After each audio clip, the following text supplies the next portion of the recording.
If I can have your attention, please. Now, feel free to continue eating. I know many of you have just been served. It's not going to be rude to eat while we speak a little bit. My name is Doug McDaniel, and I'm chairman of the board of Young Business Leaders, and we're so thankful you're here today. And I just want to echo Jay's thanks to all of our sponsors. You guys are the ones that make this event possible, and we really appreciate it. You'll also see a list of our board members in the program, and these guys serve selflessly to support YBL and give us direction, and we are grateful to them. So it's my privilege to introduce Aaron, and but let me just say this. Once Aaron comes up and speaks, feel free to turn your chair, feel free to continue eating. The wait staff will circulate around and refill tea and coffee, and just make yourself at home. So I don't want this to sound trite, but it really is a privilege for me to introduce our speaker today, Aaron Rice. And let me tell you why. Very often in my life, if I were to be honest with you, I would say that I make decisions with within the best interest of sort of what's good for me, what's good for my family. And this is not a pattern I have observed in the life of Aaron Rice. And let me just give you two quick examples. Most of us remember where we were on the morning of September 11th, 2001, when our nation was attacked. Aaron was an 18-year-old high school senior, and his reaction to that attack was to postpone college, enlist in the military, and go fight for his country. Here's another example of the selflessness I've observed in Aaron. Let's fast forward a decade and a half, and Aaron is 8 to 10 years into a successful law career at a very prestigious law firm. He's no doubt on the verge of making a partner, and makes a decision to become executive director of a nonprofit at 35 years of age, for a fraction of the pay, with 4 mouths to feed. What is it that drives someone to do that? The good news is we're going to find out today, because we've asked Aaron to share a bit of his life and a bit of his story. Real quickly, Aaron received his undergraduate degree at Mississippi State University, where he received a Truman Scholarship. Very impressive national scholarship. If you hadn't read about it, you should go Google it when you get home. Went on to get a law degree at Ole Miss.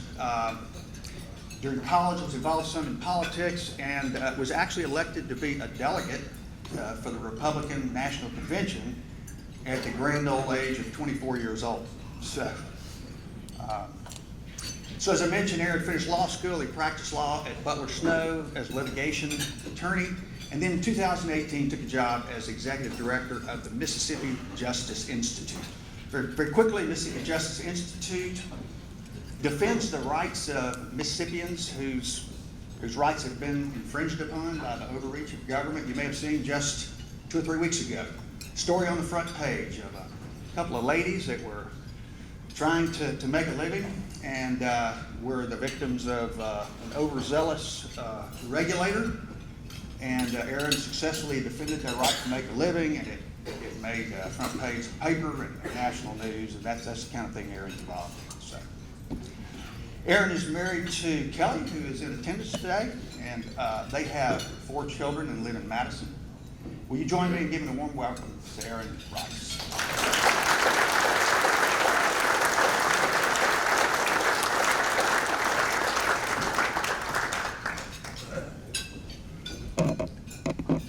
Well, thanks so much for that very kind introduction, Doug. When I was listening to Doug, I was thinking that if some other YBL board members, namely Will Thomas or John Hammett, had introduced me, I'd probably get up here and make a joke or two at their expense, because I used to be in their small group, and trust me, there's plenty of material for that. But Doug just so happens to be on the board of directors for my organization, which means he's kind of sort of my boss, and so I'm not going to do that to him. But instead, I guess I'll just make sure, Doug, do you need a cup of coffee or anything else I can get for you? Okay, good. Well, thank you all for having me. I've really been looking forward to doing this for quite some time. And what I'd like to do today is just share with you a little bit about my story, how I ended up in the Marine Corps, and how I ended up in Haditha, Iraq, and the events that led to my injury there. But what I'd really like to share with you is how much of a difference my faith made during that time. And my hope is that you can leave here today with a renewed sense of your own faith and knowing that when the bombs are going off all around you in your own life, that you can have the same peace I experienced because you know that your life is in God's hands. So a little bit about my story. I grew up in a Christian family. My dad passed away this December, so he's watching this from heaven right now, but my mom, Deborah Rice, is in attendance, and today actually would have been their 48-year anniversary, if you can believe that. And so today's a special day for her in more than one way. And my mom and dad, they took us to church every Sunday morning, every Sunday night, every Wednesday night, even during the week for youth group. And I can remember being in the church in the pew on Sunday nights and seeing how much smaller the crowd was and looking around and thinking, so these are the real Christians. But really, I mean, because of all that, I came to faith at a very young age, and I never really knew life as an unbeliever. And I mean, sure, you know, as one of the guys mentioned up here earlier today, I struggled with my faith during my teenage years like a lot of people do. But I never had any real doubt that God was the creator of the universe, that he sent his only son, Jesus, to die for our sins, and that by grace I've been saved and would have eternal life. And so somewhere around middle school, I started thinking about joining the military. And my grandfather had served in World War II with the Marine Corps, actually fought on Iwo Jima, and my uncle had served in Vietnam, but nobody in my immediate family had served in the military. Excuse me. But despite that, it was just something I'd always been interested in. You know, in addition to being a church-going family, we're just a very patriotic family, and it just felt to me like something, a way that I could serve my country, and you know, let's be honest, just do some pretty cool stuff at the same time. And so when I got into my senior year of high school, I knew that it was time to make a decision. And while I'd always been interested in the military, I'd also gotten heavily involved in my high school debate team. And so that had gotten me thinking about maybe being an attorney or maybe working in the government. And you know, today I'm an attorney who sues the government, so I guess I found a unique way to combine those interests. But I was also dating my high school sweetheart, Kelly, who's here, who's now my wife. And I knew that she was gonna go to Mississippi State. And you know, we all know the U.S. military doesn't lose many fights, but in a fight, a competition between the military and a smoking hot girl for the attention of an 18-year-old boy, that was a fight that the military was destined to lose. And so I decided that I was gonna put all that behind me and I was gonna follow Kelly to Mississippi State. But then everything changed for me. 6 days before my 18th birthday, the Twin Towers fell on 9/11. And I remember watching the events unfold on the news that day, and I didn't know who had done it, but I knew that our country was under attack and our ideals were under attack, and we would have to fight to defend our way of life, and I wanted to be a part of that fight. And so I went to a Marine Corps recruiter and I said, sign me up. And he probably thought I was the easiest recruiter he had ever had. But it actually turned out to be a lot more difficult for me to get in the military than I would have thought it would have been. When I went to take a physical examination, the doctors looked in my ear and saw that I had an inner ear problem.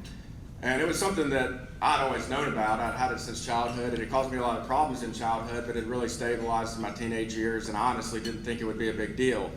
But when they looked in, they saw I still had a surgical tube in my ear that was designed to keep me from getting recurring ear infections. I didn't even know it was still in there. And they said, well, look, it's really not a big deal, but if you'll just go back home, get that taken out, let your eardrum heal up, you can come back here and we'll just look in your ear, confirm everything's good, and you can sign the dotted line that day. You won't even have to take a physical exam again. And so I did. I went home to my hometown doctor, got the tube taken out, and I immediately got a massive ear infection. And the doctor said, look, if I don't put this tube back in your ear, your eardrum could rupture and you could lose all of your hearing in that ear. And so reluctantly, I put the tube back in, and I went to Mississippi State, and I tried to put all of that behind me. But I just couldn't put it behind me. My freshman year of college, we invaded Iraq. We'd already been in Afghanistan for quite some time. And I just kept watching this on the news and thinking, these guys my age are going over to fight for my freedoms, and I'm just living the good life in college. What am I doing here? And so after my freshman year, I basically found a way to trick the Marine Corps into letting me in. I went back to my doctor, had the tube taken out again, but this time I went to the doctor every week to look and see if my eardrum had healed up. And as soon as it had, but before I had time to develop an ear infection, I ran back to the military doctors and said, look. And they said, yeah, everything's great. You can sign up today. And so I decided to join the Marine Corps Reserve so that after boot camp I could come back to state and continue my college education while I waited to be deployed. Now, of course, by the time I got to boot camp, I did have another massive ear infection, and unbeknownst to me, they actually do another physical examination the night you arrive at Parris Island. And so the doctor there looked in my ear, saw that my eardrum was about to rupture, and he started filling out the paperwork to send me home right there. And so I begged him not to send me home. I just said, look, man, I've been trying to get here since 9/11. I've been waiting for 2 years. I'm finally here. Please don't send me back. And so he just sat there silent for what seemed like forever, and he finally said, okay, I'm not going to send you home, but if you show up in sickbay crying about your ear, you're going to be on the first plane back. And so into boot camp I went, and when I wasn't losing sleep from getting woken up at 0 dark 30 every day, I was losing sleep from having a massive ear infection that I couldn't tell anybody about, but I made it through, and that was what was important to me. And so after boot camp, I came back home to Mississippi, went to my very first drill at my reserve unit, and they said, pack your bags, boys, we're going to Iraq. And so it took a couple of months for our unit to mobilize, and in the meantime, I realized something. Kelly and I had been dating for 4 years at that point, and we had always planned to get married after college, but flag-draped coffins were coming back home from Iraq every single day on the news, and I realized that I might not make it back for that. And I knew that if I only had a little while left on this earth to live, that I wanted to spend it married to Kelly. And so the next day I went to an event at the Hump on campus, and I saw Kelly in the crowd, and I motioned for her to meet me at the outer concourse. And so we went up there, and I came up to her, and I gave her the most romantic proposal ever. It went like this: we should get married. No diamond ring, no bended knee, nothing, just we should get married. And so, but despite my poor form, Kelly gave me the answer that every man in that situation is dying to hear. She said, I don't know. And so, but I didn't lose heart. I knew that Kelly just needed to sleep on it. And so after a long and anxious night, I saw her on the drill field the next day, and I went up to her and I made my most compelling argument ever. All of my high school debate training had prepared me for this moment, and Cicero himself would have been proud of my performance. And so as I was coming in for my landing, I could see the wheels turning in Kelly's head, and I knew that she had finally seen the light. And so she finally lifted up her eyes to mine, and she took a deep breath and said, no. And so ultimately, obviously, Kelly's better sense and judgment prevailed, and she realized how blessed she would be to marry me. And but what really did the trick was that I finally gave her a much better proposal, this time at the Cayo house, in front of all of her friends, with the diamond ring and the bended knee this time, and even in my Marine Corps dress blues to boot.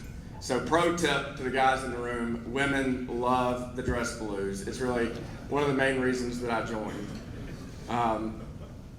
So I almost lost my opportunity to join the fight again. Right before we deployed, I learned that my name had been put on a list of Marines who would stay back in the U.S. and provide administrative support to the battalion while it was overseas, probably because I was the newest Marine in the unit. And so I did the same thing that I did in boot camp. I went to my gunnery sergeant and I begged to be taken off that list. And he said that I was a few fries short of a Happy Meal, but it was no skin off his nose, so he took me off.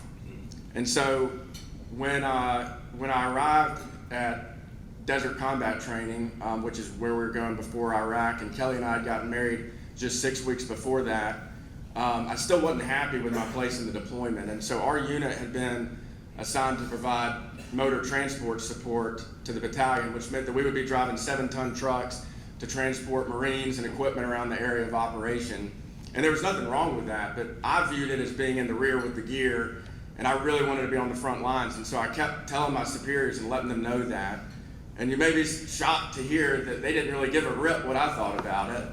And so, but one day, out of the blue, I was told to pack my things and report to the battalion headquarters, and there I was met by Staff Sergeant Brady, and he told me that the battalion needed a new mobile assault platoon that would be tasked with sensitive missions, and he told me that he had been overseeing the tryouts for that platoon for the past several weeks and had already selected the members of that platoon, and all of them pretty much either had some kind of specialized training or prior combat experience. And so, but he told me that he still needed one low-ranking grunt who might not have any kind of specialized training or prior experience, but that had a lot of heart and would do what he was told.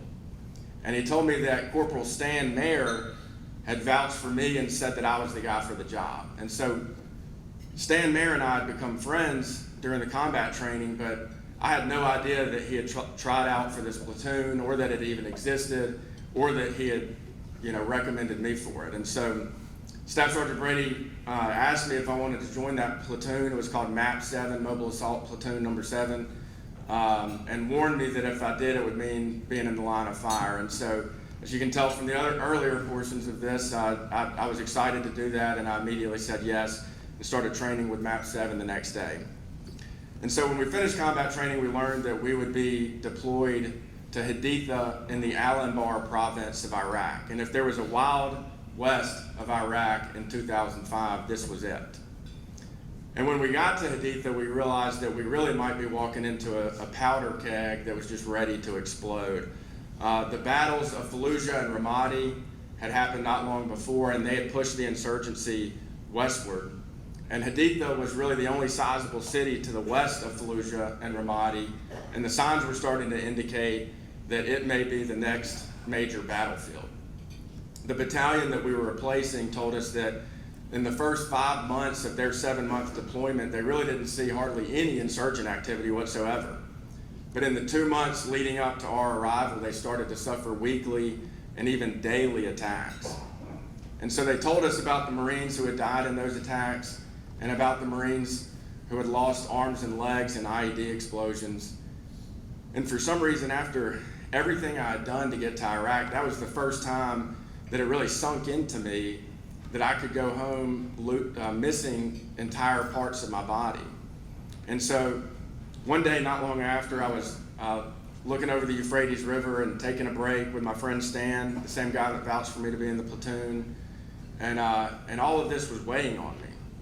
And I told Stan, I said, man, Mayor, I just don't think I can go home missing a leg. I just don't think I could face that. And Stan, he took a breath and looked at me and said, Rice, I don't want to go home losing a leg either.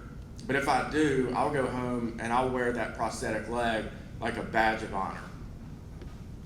And Stan was right. I mean, this was exactly what we had signed up to do.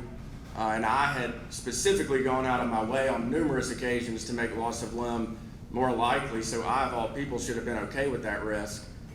But it just really still bothered me, the thought of losing a leg. And I was 21 years old. I was in the best shape of my life, and sports and physical fitness had always been really important to me. And while I wanted to and hoped I survived the war and went home to my wife, I'd always accepted the fact that I might instead die an honorable death on the battlefield in service to my country. But I'd never really spent a lot of time thinking about the other possibility that I might go home, but as a shadow of my former self, and no longer strong and vibrant and full of life, but instead weak and mangled and limping through life. So shortly thereafter, our battalion started its first major offensive operation in the area. We had been doing patrols in the area for quite some time, but this was our first major offensive that we were going to launch. And the goal was to push the insurgents out of Haditha and the surrounding villages and west towards the Syrian border. And our platoon was tasked as the first part of that mission to go and reclaim a forward operating base that had been abandoned. It was set up in an old school building, but had been abandoned for a little bit, and we were going to go take it back. And so shortly after we left the wire, we got a call on the radio that told us to stop and wait for further direction from the battalion. And several IED attacks and mortar attacks had already happened that morning along our planned route, and the battalion was trying to decide whether we should even move forward with the mission at all. And so we waited for over an hour to get our orders, and I remember thinking that our very lives may hang in the balance of whatever decision was made. And I thought again, my thoughts returned to the fact that I might even lose a leg that day. And so I started to pray to God to give me courage. And in that prayer, I remembered something that I'd known all along, that I didn't have to worry about what was going to happen that day, that I might die, and that if I did, I would immediately enter the throne room of heaven to be with my Father, or I might return home unscathed to my wife, or I might even get seriously wounded and have to come home and figure out how to live life in a different way. But I knew that it was all in God's hands and that He had a plan for me, and it was one that I could never know or even fathom. And so when I finished that prayer, I felt a sense of peace come over me, and without even thinking about it, just trying to hang on to that sense of peace, I grabbed my Sharpie and started to write a scripture on the door of my Humvee. And y'all know I'm an attorney and we love visual aids, so I actually brought an enlargement of that photo to show to y'all, and I'll have to maybe turn different directions, but it's a little bit fuzzy from getting enlarged, and there's a flash covering some of it, but I hope you can make it out. It says, yea, though I walk through the valley of the shadow of death, I will fear no evil, for you are with me. Psalms 23:4. And what I love about this photo is that how cameras used to put the date stamp on the photo, because you can see that this was taken on March 18th, 2005, and that's the day of my injury. And so shortly after I finished that prayer, we got our orders from the battalion that we were going to move forward with the mission. And so we would avoid the roads and navigate through the open desert to try to avoid IEDs. And we increased our Humvee dispersion. We usually followed each other at 100 meters, but we increased that to 200 meters to try to lessen the risk that a mortar attack would take out multiple Humvees. And so after a long drive through the desert, we finally started to come into view of the forward operating base on the outskirts of town.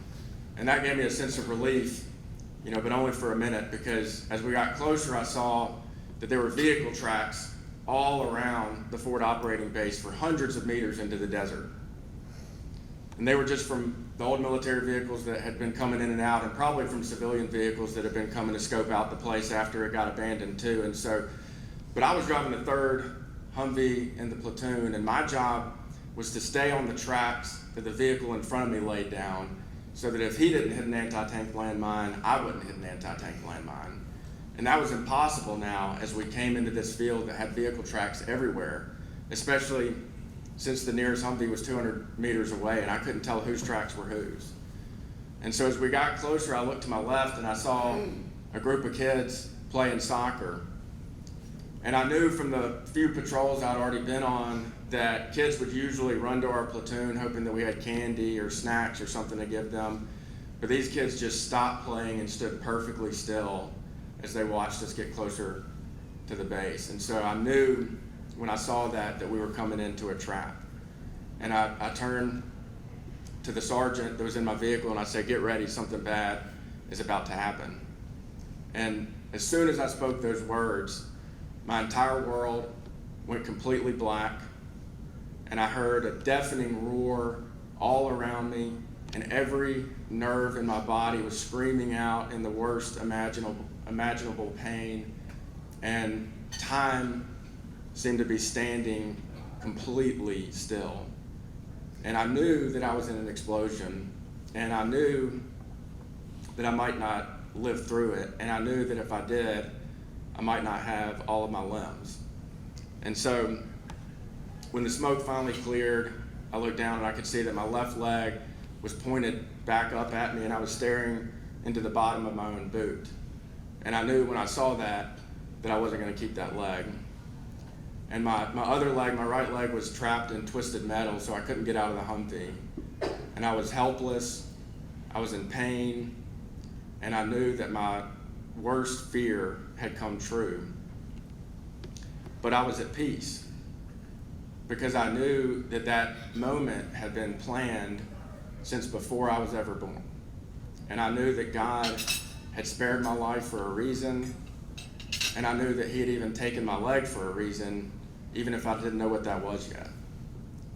And so when the Marines who were with me were able to pry me out and pull me out of the Humvee, I was able to see how blessed I really was to be alive. The entire front end of the Humvee was ripped completely off and blown into smithereens, and the canvas soft covered roof that was over my head had shrapnel holes all in it, all around where my head had been, but somehow none of them had hit me. And just to give you an idea of the size of this explosion, a week later, another Marine in our battalion was driving a Humvee and hit the exact same type of anti-tank landmine and was instantly killed. And he was driving a fully up-armored Humvee that had armor underneath it, all around it, had ballistic bulletproof windows and windshields. Mine didn't have any of that. The only scrap of armor on my Humvee was the door where I wrote Psalms 23. And yet, somehow I survived. And so, now if you're worried that the insurgents who took my leg that day got away with it, I just want to reassure you that they didn't. When the Marines were able to pull me into the forward operating base into safety, the same insurgents who had set that minefield came out and tried to cause more trouble. And I've already told y'all that the Marines I was with were highly trained, and they were also highly chapped from losing their first Marine. And so I won't go into all the details, but just to suffice it to say that the bad guys didn't get away with it. And so with all of that chaos going on, the sense of peace that I felt that day was so powerful that even the Marines who were with me could see it. And so my friend who I've mentioned, Stan Mayer, he wrote to me several years later and recounted what he witnessed that day. And if y'all indulge me, I'm gonna read a little bit of his message, not to tell you how brave I was or how tough I was, because I know that I never could have faced this without God's help, but just to show you the power of what God was doing in my life that day. And so Stan wrote, "Aaron, let's take a minute on this day to reflect on what a warrior you are. Toughest guy I've ever known. I've seen grown men throw tantrums when they stubbed their toes. You, not one tear fell. I can still hear that explosion, louder than a Hollywood film could ever dream of, erupting behind me. Coming up on you in your truck, seeing a calm and collected Lance Corporal Aaron Rice, your boot rested against chest, and you just looked at me and said, 'I think my leg's messed up,' and apologized for getting hit. I would have laughed if we weren't trying so feverishly to get you off that bullseye. Todd extracted you from what was left of that Humvee, prying on you with a crowbar at times, and you almost aloof the entire time. As we carried you on that litter, the six of us, I saw the most beautiful display of manliness I'd ever seen. You were tearing open your flak jacket. We kept telling you to keep it on. You didn't care or listen. You reached your hand deep inside the Velcro pocket and extracted a picture of you and Kelly, wrapped neatly in a Ziploc bag to protect it from the sand and abuse of war.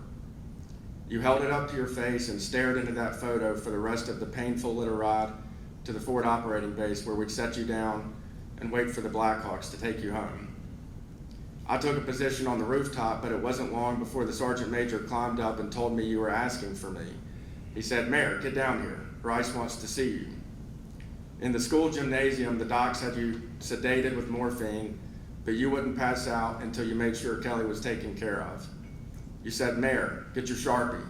Write this number down.' I scribbled on my arm as you continued, 'Tell my wife I'm alive and I'm coming home to her.' Now, as you can imagine, I was very honored to get that message from Stan, and I hope that I did live up to even a fraction of his words there. But I don't want to give you the impression that this was always easy. In some respects, it was. I woke up in the hospital after my leg had been amputated with the same peace that I experienced on the battlefield. And as soon as I was healed and was able to get a prosthetic leg, I was able to start walking again. And in fact, just 2 months after getting a prosthetic leg, I ran a 10-mile race and participated in lots of other sports like that. But there were other chapters in my story that weren't nearly as easy. 7 weeks after my injury, my platoon, MAP 7, was ambushed. And of the 16 Marines who were there, 4 were killed and 7 were seriously wounded, leaving only 5 uninjured Marines to repel the attack, along with the wounded Marines who continued to fight despite their grave injuries. And that day really showed that God had saved my life on March 18th, because the man who replaced me to drive the 3rd Humvee in the platoon was instantly killed that day. And if I had been there, it would have been me. But despite that, I could never forgive myself for not being there that day to help my fellow Marines. And that experience replayed itself over and over again while I was in the hospital. By the time our deployment was over, our battalion had suffered more combat losses than any Marine battalion in the Iraq War. In the 7-month deployment, 48 Marines were killed and 152 were wounded, and I was the very first. And so each new casualty brought more guilt and more anger that I wasn't there. And ultimately, I learned to accept that and to move forward with my life. And even though that challenge was a lot harder than the challenge of losing my leg, the same thing has seen me through that. In the end, I always knew that God had a plan for me and that He didn't intend for me to die on the battlefield, no matter how willing I was to have done it. And I knew that He had spared my life for a reason, and so I ultimately turned my focus to trying to figure out what was that reason? Why had God spared my life? What was I on this earth to do? And how could I use my second chance at life to best honor Him and best honor the Marines who didn't make it back? And that work of God in my life is what's brought me to my current calling in life, really 2 callings. The first, as Doug mentioned, to work for a nonprofit to protect people's constitutional rights. And I really view that as a way that I'm able to continue serving my country even today.